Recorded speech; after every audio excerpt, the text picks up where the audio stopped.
Il est 8h30 sur Studio Kalita, une heure d'actualité consacrée à l'actualité brûlante de la nuit dernière avec une attaque iranienne contre le plateau du Golan, une attaque qui a d'ores et déjà, il faut le souligner, totalement échoué, et une riposte de l'armée de l'air israélienne extrêmement massive sur des dizaines de cibles des forces Al-Quds de la révolution, des gardiens de la révolution iranienne et même des positions syriennes. Nous sommes en ligne avec le docteur Eddie Cohen. Eddie, bonjour, Boker Tov.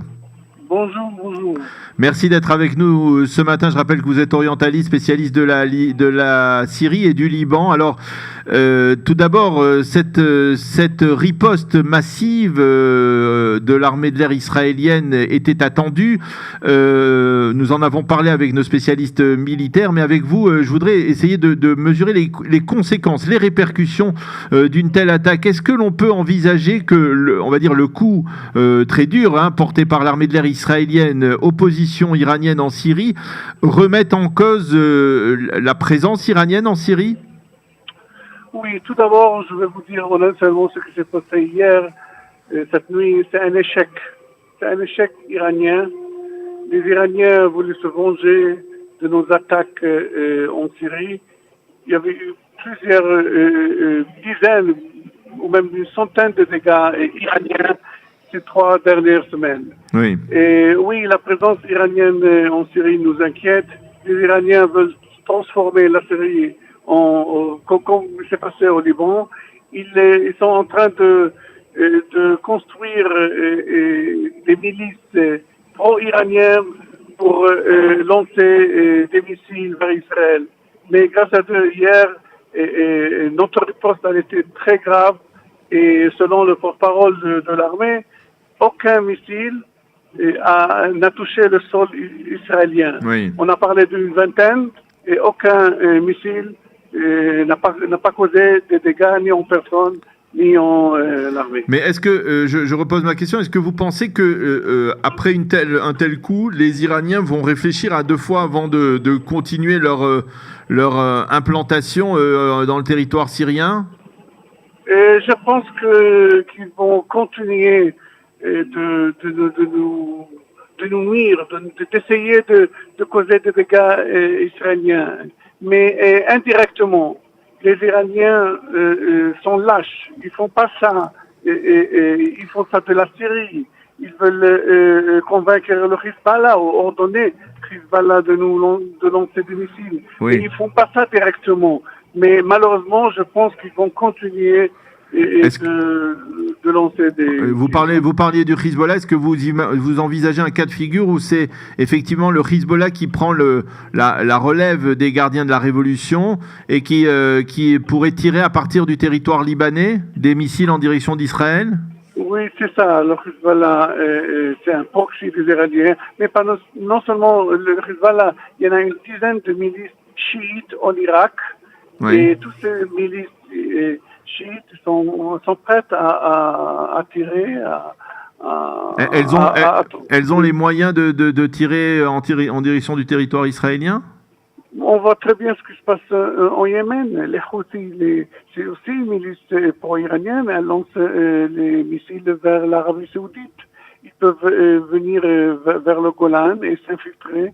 Et voilà, causer des problèmes dans les frontières syrio-israéliennes.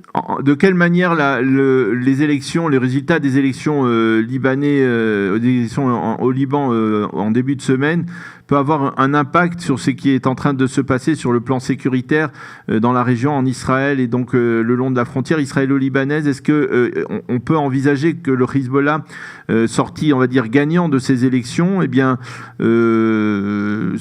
provoque les Israéliens ou en tout cas essaye de menacer Israël? Hezbollah, il est sur terre, il est l'armée la plus forte au Liban et maintenant il est fort dans le Parlement. Et rien va changer parce que non seulement maintenant il contrôle le Parlement, c'est évident que c'est l'armée la plus forte au Liban. Il n'y aura pas un grand changement parce que cette milice Hezbollah va jamais laisser les armes. et maintenant ils sont plus forts sur le point de vue politique. Ils ont une dizaine de parlements. Le Parlement il est bien contrôlé par eux maintenant.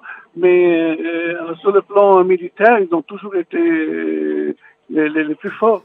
Est-ce que le Hezbollah dispose de missiles très sophistiqués ou alors plutôt des missiles de manière conçus de manière artisanale, c'est-à-dire comme les missiles qui ont été apparemment ou les roquettes qui ont été tirées la nuit dernière à partir du territoire syrien par les Iraniens. De quelle arme on parle lorsque l'on parle du Hezbollah? Ça fait plusieurs années que l'armée israélienne bombarde la Syrie pour empêcher les Iraniens d'envoyer des missiles exacts pour le Hezbollah. Et on ne sait pas. Moi, je pense que le Hezbollah il possède ces missiles exacts. Et c'est ce que les Israéliens, ici en Israël, on a peur parce que ce sont des missiles qui peuvent atterrir sur chaque cible en plus ou moins 20 mètres de distance. Et c'est ce qui se passe ces dernières années. On bombarde la Syrie pour empêcher les Iraniens de parvenir ces missiles à Hezbollah. Mais on ne sait pas beaucoup, on n'est pas sûr s'ils les possèdent ou ils ne les possèdent pas.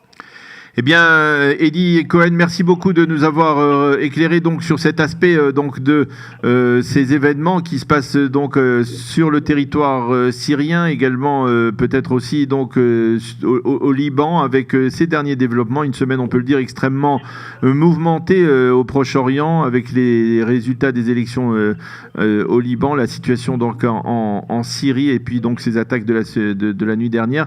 Merci d'avoir été avec nous et bonne journée. Merci. Shalom.